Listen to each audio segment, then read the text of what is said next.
Greetings and welcome to the Cancer Interviews podcast. I'm your host, Bruce Morton. Our guest on this segment is Sharon Henifin of Tualatin, Oregon. We hope you will find her story to be powerful as she has been free from breast cancer since 1993. Her journey has inspired her to be part of a support group based in Oregon, and it has inspired her to be an author. So prepare yourself for a heartwarming story. And Sharon, welcome to Cancer Interviews. Thank you, Bruce. I appreciate you having me. Sharon, we always start our interviews from the same place. It's our custom to have our guests personalize themselves by telling us a little bit about their life exclusive of cancer, what life was like before your diagnosis. So if you would, Sharon, tell us a little bit about where you're from, what you like to do for work, what you like to do when you're not working, that sort of thing. All right. Thank you so much. Well, basically I was a woman who was working full time, raising 3 kids. I was busy. No time for cancer, that's for sure. And I loved taking photographs. I've always loved photography. I crochet, I knit, I do a lot of those domestic kind of things when I'm sitting around watching television. And I'm just a busy gal, and I always have been. Now, you're from Tualatin now, which is near Portland. Are you a native of Oregon, or did you move to Oregon from somewhere else, like a lot of people? Yeah, no, I actually lived in Oregon all my life, other than I was adopted. And so I was actually born in Aberdeen, Washington. But at 10 days old, I moved to Portland and have lived there 65 years of my life. So just recently did I actually kind of wander away from that area. Now, it sounds like when you're describing all of this, it sounds like prior to your diagnosis, you were in good health. Is that fair to say? Oh, yeah. Yeah. I had no health issues that I knew of. And all of a sudden, one day I got a weird little pain and I went, ow, and I kind of started poking around at my self. And there was a little lump there that I hadn't noticed before. And I poked at it for a couple of days and figured, I don't think it's supposed to be there. So I called my doctor and went in to see my, I had a plastic surgeon because I had augmentation from before when I was 24. And so I went in to see him, and I remember laying on the table. This was so telling, laying on the exam table, and he was examining me and looking into my eyes. And he's like, it's probably nothing, but let's get it out of there just to make sure. And I'm looking into his eyes and I'm like, oh, I'm in deep trouble. I could tell just from his eyes. Yeah, that was a telling day. So 7 days later, I had a lumpectomy. I did not have clean margins.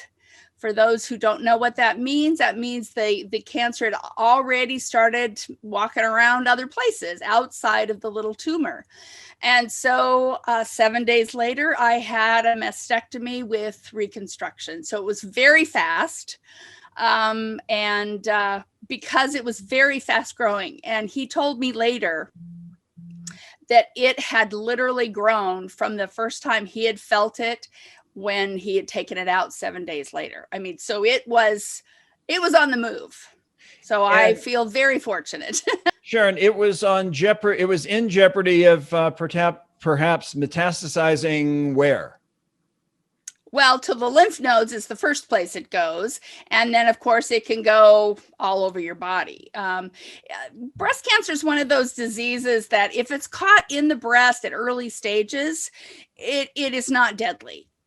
It's when it moves past that can be very deadly. And I was very fortunate. It had not gone into my lymph nodes yet. even though it was heading that direction. But by having the complete mastectomy, and then I also did chemotherapy for insurance purposes, because I was only 40 when I was diagnosed. And so it was very fast growing, estrogen positive kind of cancer. Now, what was the toughest part about the chemotherapy? Because chemotherapy is never fun. No, it's not fun. And again, this was back in 1993 and 94 when I was actually doing the chemo.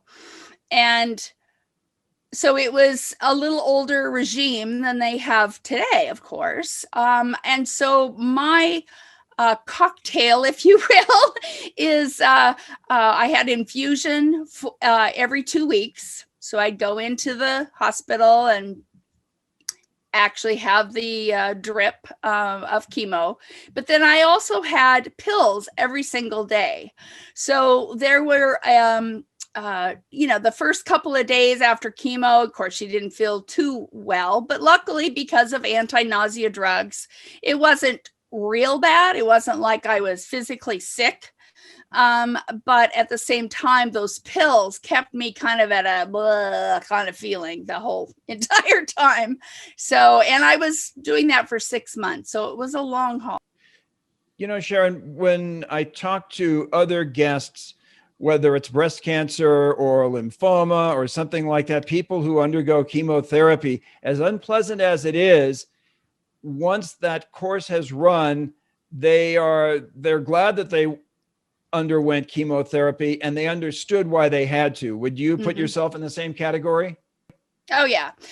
The thing is that's important to understand about chemotherapy is that it is for your whole entire body. So even though I felt comfortable with what my doctor had said as far as removing the cancer and it hadn't gone into my lymph nodes, it only takes one little cell to sneak around and get somewhere it's not supposed to be, and it can build a home there. And then that's when you have metastases in other areas, which is then what can be deadly. So yes, chemotherapy is definitely an important component of that process. Once you began the process, were you optimistic that you would have a good outcome? Yes, it's funny because I didn't have lymph node involvement, I pretty much put a line in the sand. And I'm like, okay, I'm over here. I didn't have lymph node involvement. I'm young and healthy and able to deal with this. And so I didn't really consider the death and dying piece of this puzzle. That was until a girlfriend of mine 3 years later was diagnosed. And she had 2 or 3 lymph nodes that were involved. And all of a sudden, that dying potential or the fear of all of that came flooding back like crazy. And I think I cried more for her diagnosis than I had for mine. And ultimately, of course, I was crying for me too, but it's the trigger that set me off for sure. Now, when you were going through chemo, were there any things that you normally could do that you couldn't because of maybe fatigue or even hair loss or anything like that? In what way was your life altered physically, mentally, emotionally while you were on chemo? Chemo was because it definitely affects your immune system. It really reduces your immune system. It breaks it down and then it builds back up in the 2 weeks between your infusions. And so you're just starting to, feel a little bit better, and then boom, it's time to, do it again. But the thing is that I found, I worked for a large corporation back then. And so I had a lot of short-term and long-term disability. And so I was able to stay off work, which was very, very helpful in one way, but not in another, because that was my social outlet. that was my friends were mostly work friends. And so I found myself home taking care of myself, but then your husband goes to work and your kids go to school and you're there with your thoughts, and that can be detrimental. So it was kind of a double-edged sword, being able to stay home during that time to take care of myself, but also, excuse me, I found it very isolating. Yeah, it was hard. By the way, if you like what you hear on this segment, we invite you to subscribe to our podcast by clicking on the links below. Once there, you will see a bell icon, and if you click on that, we will notify you when we post a new interview. Now, Sharon, obviously, this is a very difficult time you were going through. You'd mentioned your husband, so I'm going to ask, what level of support was he? Well, he's not my husband any longer, so that kind of gives you some clue. But what I found interesting about the way he viewed support is he actually did go to every one of my chemos. So you got a star for that. But what I found is he entertained the nurses. Yeah, he was kind of there for himself more so than me. But, everybody deals with these emotions differently. And unfortunately, I didn't feel very supported in that. But that is what it was. Okay, how about your work friends? What I've learned from some of the interviews with guests is that some of our guests will share their cancer journey with their work friends. And some like to remain mum about it. So whether it's work friends or out of work friends, or friends outside of work, I should say, to what degree were they supportive? Well, again, this was a long time ago, 1993, when I was diagnosed. I wasn't necessarily secretive about it. I mean, I told people that I was going through it, but being perfectly honest, out of sight, out of mind. And so when I wasn't at work all the time and I would get an occasional call checking in on me, I'm like, oh, I'm fine. I'm doing good, blah, blah, blah, whatever. I'm not one to go down the pity trail. So I think I minimized what I was going through. And unfortunately, that really didn't help me because I never asked for help. And people, because again, breast cancer of late, there's a lot more conversation about how important it is for support and what people can do to help you when you're going through it. And I find women in general are really bad at asking for help. I was not unusual in that situation. And so even though people may have asked, I kind of poo-pooed it and I'm fine, sort of thing. And unfortunately, I think that was not the way to handle it. And hence, several years after I went through cancer and my friend Becky, I mentioned, was much better from cancer, we started Breast Friends. That's kind of how that all happened, because that was part of the problem. She was one of my friends who wanted to help, but she's thinking, well, gosh, she's got her husband at home and her kids at home, and I don't want to bother her. She's probably resting and, that kind of thing. And bottom line is, yes, that was true, but you need your friends and you need that support system, that emotional support system that not everybody understands. Now, the support group Breast Friends is the one that we referenced at the very beginning of the segment, and we're going to get to that a little bit later. But would you say, Sharon, if you knew then what you know now, you might have gone through your journey a little bit differently? Yes, definitely. I would be a little more, I guess, outspoken about what you really need during this time, and how it's really important for friends and family to be more proactive and to be able to say, hey, I'm making a, double batch of meatloaf tonight. Can I bring you one over at about 6? Okay.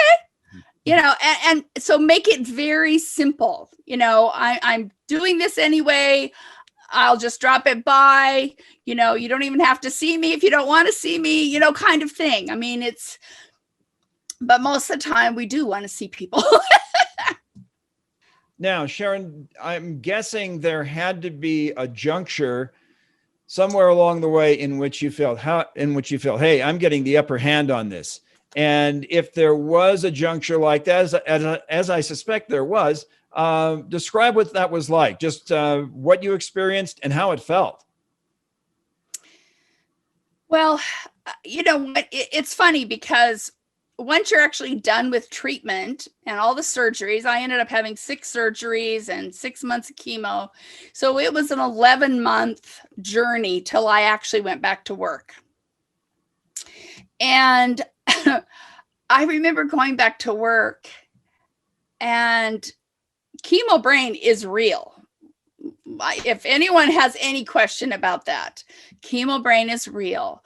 And I remember going back to my job, and I'd been doing this job for a long time. So it's not like it was a brand new job that I just, kind of forgot the training. And I wondered if I could actually do that job again, because my brain just wasn't functioning the way it had in the past. And of course, I wasn't going to say anything to my boss. I wasn't going to say anything to coworkers. So you just kind of put your head down and, try to do the best you can. And honestly, I think when I made that turnaround was when my doctor, my plastic surgeon, called me one day and said, Sharon, you had such a wonderful result on your surgery. Would you mind talking to some of my other patients that so they can, understand that it's not as scary as they probably think it is at this point? And I'm like, sure, I'll be happy to do that. So I would meet with some of his patients, like at a coffee shop or a restaurant or something like that. And we would chat all around the subject. And pretty soon I would say, do you want to just see what it looks like? And we'd go into the bathroom and I'd do a little show and tell. And they would never have asked me, could they see what it looked like? But that's really what they were asking with all these questions. And so ultimately, being able to tell my story and how I found my lump and, going through chemo and how lonely it can be and, all of those things, I actually started to heal myself. And I think that was my turning point. Our guest is Sharon Henifin of Tualatin, Oregon. She is free of breast cancer since 1993. Our story is moving in a good direction here, Sharon, as we're getting to the point in which some of this is getting into your rear view mirror.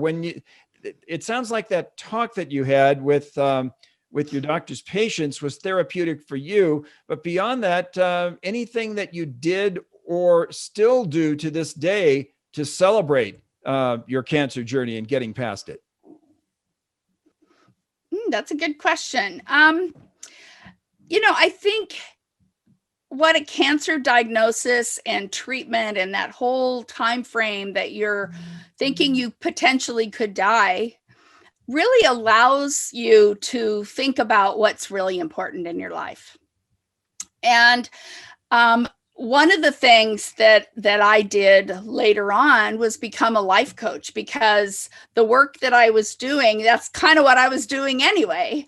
And so I became a certified professional life coach and was able to help many, many, many other women because of that as well.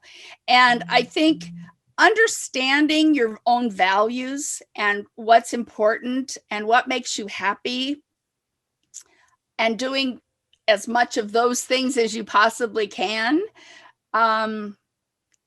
makes you a better person, makes you who you were designed to be. And I think that is a really important message for all of us. That sounds like a message that probably finds its way into your coaching. Oh, absolutely. Absolutely. Now, I want to talk about some of the things I mentioned at the very top, the support group Breast Friends. And after that, we want to get into your book. But first off, Breast Friends, if you would describe the genesis of the group and what is your involvement at this point? Breast Friends was born basically at a hospital cafeteria. When Becky and I were having lunch, we were waiting for the results for a biopsy she had. She had another scare. And over that lunch, we had a conversation about, why we've retained our friendship all these years, what's missing in the whole breast cancer world, and what we could offer. And so in that, Breast Friends was born. And the whole point of Breast Friends was to teach the family and friends how best to support the woman who's going through breast cancer. That's bottom line. But what it morphed into is many programs that were designed specifically for the woman who was going through it, as well as the family and friends. And so it encompassed all of those things. I think the one thing that is the most important element when you're going through a cancer diagnosis yourself is to be able to talk to another woman who's been there, done that, and is on the other side. And when I would tell somebody I'm this many years out, or, depending on when it was, they're like, oh, please tell me more. They just wanted to hear how I got to that place. And so being able to share that with another woman, whether it was one-on-one, in a group setting, like a support group, a workshop, or even retreats, which is many of the things that Breast Friends offers. And Breast Friends was born in what year? 2000. So we are. So, okay, well, you've completed 2 decades now. Well, yes. Let me ask you this, Sharon. I have no doubt that Breast Friends has grown in size in terms of its members or followers or whatever the proper classification is. But I'm guessing that Breast Friends has also grown in scope. You're doing things now that you weren't doing in the year 2000. What are some of those things? Absolutely. The ways in which Breast Friends has grown? Well, personally, I think because I was kind of the program person for many years, becoming a certified life coach allowed me to create the materials necessary to do the workshops and the retreats that I loved so much. And again, taking, say, 8 women out of their normal environment to a beautiful, we rented a house many times at the coast, to a beautiful environment like that, and be able to talk about things that some of them had never even talked to their spouse about. Some of the problems that arise with your identity and your sexuality and your sensuality and all of the things that go along with a breast cancer diagnosis and treatment. It was magical, really, to be able to do that, and to be able to share my story and be able to hear everyone else's story. And all of a sudden, these people who maybe were the type that didn't really talk about what they were going through too much with even family or friends, all of a sudden had a platform. They had a group of women who, oh my goodness, you didn't go through exactly what I went through, but I hear the exact same emotions that I felt when I was going through it.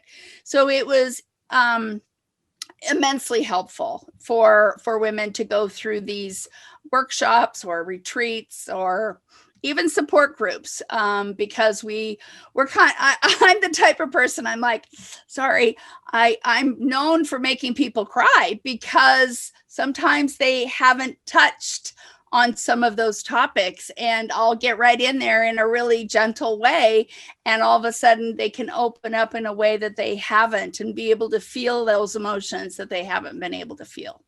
By the way, Sharon, before we go any farther, the Becky that you referenced is Becky Olson, who has also been a guest on Cancer Interviews.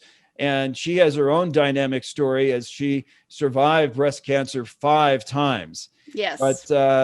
But it is Sharon and Becky who are kind of the driving forces behind this support group in Tigard, I believe, Tigard, Oregon, Breast Friends. And before we get to your book, Sharon, if there's somebody watching right now who would like to connect with Best Friends, could you give us a web address or two, or any other information if they want to contact Breast Friends? Absolutely. It's breastfriends.org is the website. And I can give a phone number if that's helpful too, 503-598-8048. And that's in the Portland metro area, like I said, Tigard. And there are people who can talk with you as far as find out what you're going through, and be able to follow you on your journey and kind of keep up with what's going on. And it's not just a one-shot thing. So understand, if you're not in the Portland metro area, they also are doing a lot of webinars now and doing a lot of wonderful other things that you don't even need to be in the local area. But they also have in-person support groups, as well as webinars and retreats and all of those things I already mentioned. Yeah. So again, that's breastfriends.org. And could you give us that telephone number one more time? Sure. 503-598-8048. Okay, now I want to talk about you and your literary career. You wrote a book. So if you would talk to us about the genesis of that, what inspired you to write a book, and what was your literary journey like? Well, I didn't really ever consider myself an author, number one. But at the same time, I did have a story to tell. Not only my own story, but more so the story of other women, as well as keeping it positive because of my life coaching principles and my just general belief that's how you can get through this life a lot easier. And so what I did was I started putting some ideas down, and at one of my retreats, this was funny. One of my retreats, I said out loud, because part of what we do at those retreats is come up with goals, and we want to share our goals with other people. And I said, I want to write a book about thriving beyond cancer, which is what the title of the retreat was, using some of those exercises and stories and things like that. And one of my participants said, I'll help you. And I went, again, I'm a woman who is terrible about asking for help. So for somebody to actually say to me they would help me without me even saying was a miracle in my estimation. So I was, thank you. Wow. And then later we took some time and we were walking on the beach, and she was telling me how she had written a couple of technical type of books. So she's done this before. She was a brilliant woman. And I'm like, oh, but I'm just not a great writer. So, and she said, every book starts with a crappy first draft. And I made that G-rated, but And I'm like, I can do that. I can write a crappy first draft. And that's how she was able to like make it real for me that I could do this. And then we would go through little pieces, and she'd give me ideas of what I could do next. And she would help edit a few things. And I mean, it was amazing. And pretty soon I had a book. And the name of the book is Thriving Beyond Cancer? It is. Okay. And if somebody wanted to get that book, would they get it through Amazon, or how would they get it? What do you recommend? Yes. Amazon's the easiest. Yes. So Amazon.com, and then just type in Thriving Beyond Cancer. My name, Sharon Henifin. Any of those things would get it to you. Wonderful. Sharon, now we want to bring this to a conclusion. And whereas we always start from the same place, we try to end from the same place. And I have a feeling this last question I'm going to ask you is going to go right into your wheelhouse. Okay. If you had a private audience with someone who had just been diagnosed, or if they're in that awful interim in which they haven't been diagnosed, but they think they might be diagnosed, and you had a chance to deliver a message to that person, what would that message be? Well, I would say that breast cancer is not a fun thing to go through. It just isn't. But you will find that you will meet the most incredible, especially women, through this journey. And if you will allow yourself to open up and talk about your journey and share it with others, you will find it very cathartic, very healing, and it will make this journey so much easier for you. And when people ask you, what can I do for you? Have a list. Tell them what they can do for you. Or if they say, I'd like to do XYZ, say yes. That would be amazing. Thank you. And allow people to help you, because you're actually helping them by letting them help you. And I would say that looking back on my diagnosis and treatment and the way it changed my life, it has been a blessing in my life, and I wouldn't have changed it for the world. Outstanding. Sharon, thank you so much for sharing your time with us. I have absolutely no doubt that this is going to resonate with a lot of people, and I hope it can also drive them to Breast Friends or reasonable facsimile thereof to get the very sort of support that you've talked about. So Sharon, once again, thanks so much for being with us. Thank you for having me. And that's going to do it for this segment of Cancer Interviews. We hope you found the story of Sharon's cancer journey to be powerful and uplifting. So think about that when you have perhaps a chance to share it with a friend or loved one. So until next time, we'll see you on down the road. Thanks for joining us today. For more information, please visit us online at cancerinterviews.com. We appreciate you tuning in, and we'll see you back here again next time on the Cancer Interviews Podcast.